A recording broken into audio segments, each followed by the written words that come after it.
Everything that lives is designed to end. We are perpetually trapped in a never-ending spiral of life and death. Is this a curse? Or some kind of punishment? I often think about the god who blessed us with this cryptic puzzle, and wonder if we'll ever have the chance to kill him. When first booting up Nier Automata, my expectations weren't exactly high. I bought the game off a recommendation from a friend, but I can't say that I was expecting to be blown away by my experience with it. If anything, I expected to just play it, probably enjoy it fine enough, and then put it away forever. However, my experiences with the game were far different from how I expected them to be. The premise was somewhat intriguing, with the post-apocalyptic world run by machines and androids, and had the leading gimmick being the multiple endings you can get from the game. It piqued my interest enough to try it. I didn't expect much from the multiple endings gimmick, as usually the quote-unquote multiple endings thing doesn't generally lead to anything more meaningful than different characters that are alive at the end of the game. Or you're going to have to put in 5 times the effort in order to avoid getting the bad ending and get an ending that you actually want. Now, I won't claim that Nier does it better, or does it even all that differently from other games, but it ended up not even being the multiple endings that really grabbed me about this game anyway. For those who don't know what Nier Automata is, it's a game made by a man named Yoko Taro, who, judging by the fact he's wearing a large mask modeled after the character Emil from the Nier games, you can certainly see that he's a little eccentric. Nier Automata t-shirt! Nier Automata t-shirt! Just a little. The game was developed by Platinum Games, makers of a bunch of really good games like Bayonetta, Wonderful 101, Metal Gear Rising, Star Fox Zip. No, not that one. Platinum's games are generally of a hack and slash type affair, and that's no different in Nier Automata, with some light RPG elements thrown in. The combat is pretty simple. You have 2 melee attacks, light and heavy ranged attacks from when your pod follows you, and a universal dodge. There's also a lock-on, but it only works if you're playing on easy, so generally it's a useless feature. While the combat is fairly simple, I still find it very satisfying to play, and I generally don't get tired of playing the game unless I'm fighting a frustrating enemy, but I'll get to those another time. The game is structured like an open world game, with main quests and side quests, but for me at least, it's one of the more unique games of that kind of genre out there. I find that although the open world is usually always there for you to explore, the side quests are generally not that intrusive, and the game funnels you through the story segments pretty well. This lends to the game really not being all that long. My first playthrough of the game throughout all 5 main story endings took me only about 35 hours, so while it's still got a pretty substantial amount of content, it definitely doesn't overstay its welcome, which is very nice. Not to mention, the world design is great. Every locale in the game is varied and interesting, and it's always a treat every playthrough going to the different areas. And it's especially neat seeing how they change as the game goes along. The designers did a good job of making each area unique and fresh so that the world is fresh in your memory. There's not really any 2 areas of the game that really blend together in my mind, which I find extremely impressive. Now, to touch briefly on this, the first thing I heard about this game was the multiple endings. To clarify what exactly I mean by multiple endings, there are 26 different endings, and aside from endings A through E, the main 5, the other endings are essentially Easter eggs. Doing specific things will trigger the endings, which gives you a small text blurb, speeds through the credits very quickly, and then boots you back to the title screen with the ending letter on your save file. Generally with you laughing because of how silly the ending just was. Although I don't think it's super necessary, I still think it's kind of fun to have this as an addition to the game, since it's just another form of collectible. So if you're into that, you can scope out and get all the endings, or you can just do the 5 main story endings and call it a day. And speaking of the story, I personally really enjoyed the story of this game. While it starts pretty standard, with it just being kind of a war story between robots and androids, with the androids fighting for the humans who have been driven to the moon, it begins to evolve and take shape into a much more interesting commentary on human emotions and relationships, and the twists and turns that happen later in the story, mostly in the 3rd playthrough, were a joy to experience the entire way through the game. Now, admittedly, I initially had over a page and a half of me talking about the story and specific story points that I love, but I decided that I was just rambling on and spoiling way too much about the game, so I decided to dial back my gushing just a bit and mostly just mention a couple of reasons I like the story overall. Nier Automata's story, while it's not my favorite video game story or anything, is one that really left a lingering impact on me after I got done with the game. For me at least, one of the marks of a good and impactful story is how much the game gets me to think about about it when I'm not playing or watching it or reading the source material. Nier Automata is no exception for me on that front, as I've thought a lot about the world and the characters of this game. So I'm going to mention a couple characters, 2B and A2. The way that 2B's character arc is set up in the opening prologue of the game and how it ends up paying off by the end is honestly one of my favorite twists on a character I've seen in a game. Upon learning the full context of her backstory by the end of the game, it really puts 2B in a new light, and I really enjoy getting the full context of her character from even before the game started, and it really just makes her a more full character, and it's so cool. The same honestly goes for A2. Learning her backstory when you start playing as her in your third playthrough really adds context to her actions prior to you taking control of her, and her actions going throughout the rest of the game as well. And watching her change as you get closer to the end of your third playthrough is so awesome, and honestly, because of her character development throughout the entire game, she's easily my favorite character. Now, like I said, I have a lot that I can say about this, but I felt for now it's better to keep it short, sweet, and spoiler free. Maybe I'll make a spoiler discussion video on it sometime, but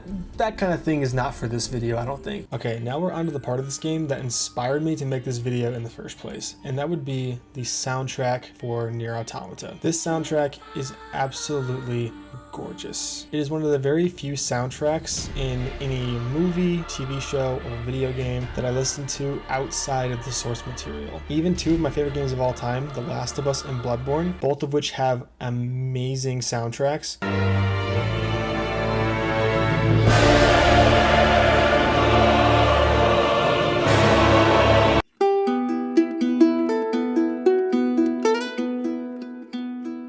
I don't listen to their soundtracks outside of the game basically ever. It's not because I don't like them, obviously, because I just said their soundtracks are amazing, but there's really something special about Nier Automata's soundtrack that just speaks to me personally. The music in all parts of the game is perfect in capturing the tone of every single section. Even silly little Emil and his shop song that he has in the middle of the game.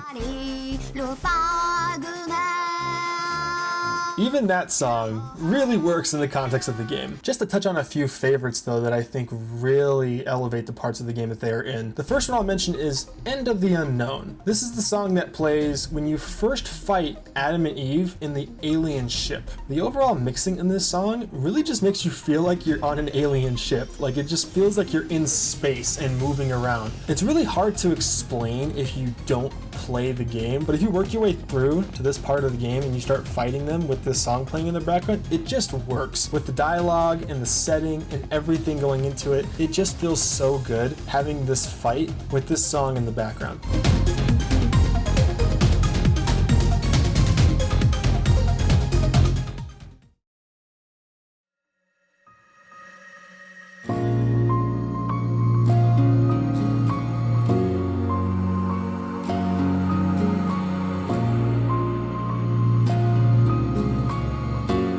Now, of course, I had to pay homage to the first song that really got me to notice the soundtrack in this game, and that is the City Ruins theme. Both versions of this theme are absolutely gorgeous, and they both really hit home the feeling of grandeur and yet emptiness that you would feel walking around a once great city that's been reduced to the wasteland that you see before you in the game. The instrumentation and also the lyrics really also help add to the atmosphere, and I guess I should touch on that really quick. The chaos language that they invented for this game.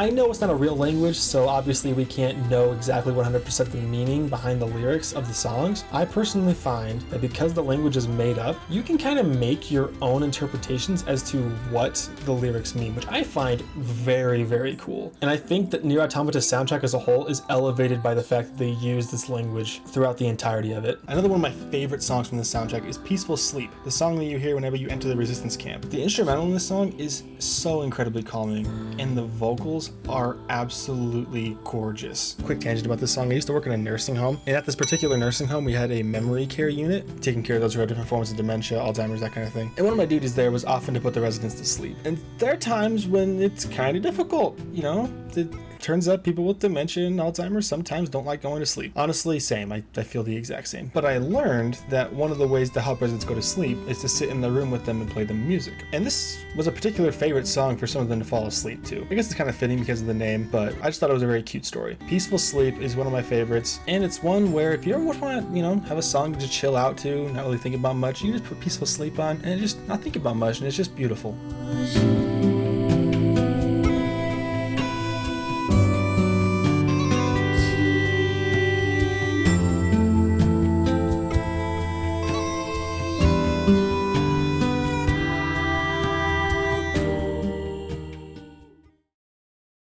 Now, I would really be remiss to forget to mention the main theme of the game, which plays during the credit sequences, and has a bajillion different versions of it on the soundtrack. Weight of the World. Really, this is an incredible tune, and each version of it is equally beautiful and wonderful, but I think the English version is my favorite. Not because it's my native language, but because Janique Nicole, the singer who sings not just this song, but several others on the soundtrack, has such a powerful and beautiful voice, and her voice really drives home the lamenting feeling the song is going for. However, the emotion portrayed in the Japanese version is also very moving.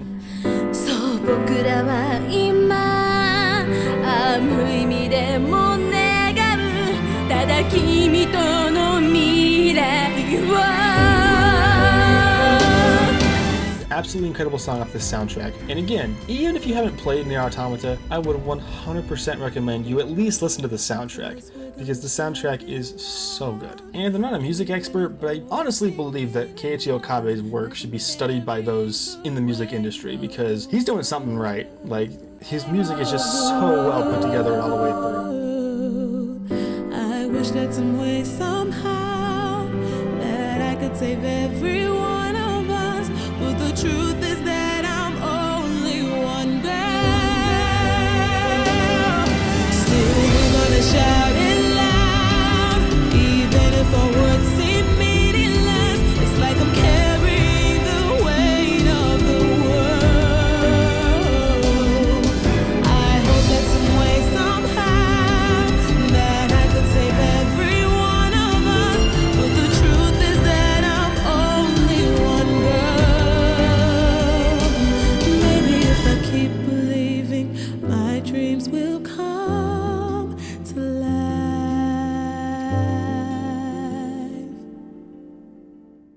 Come to life.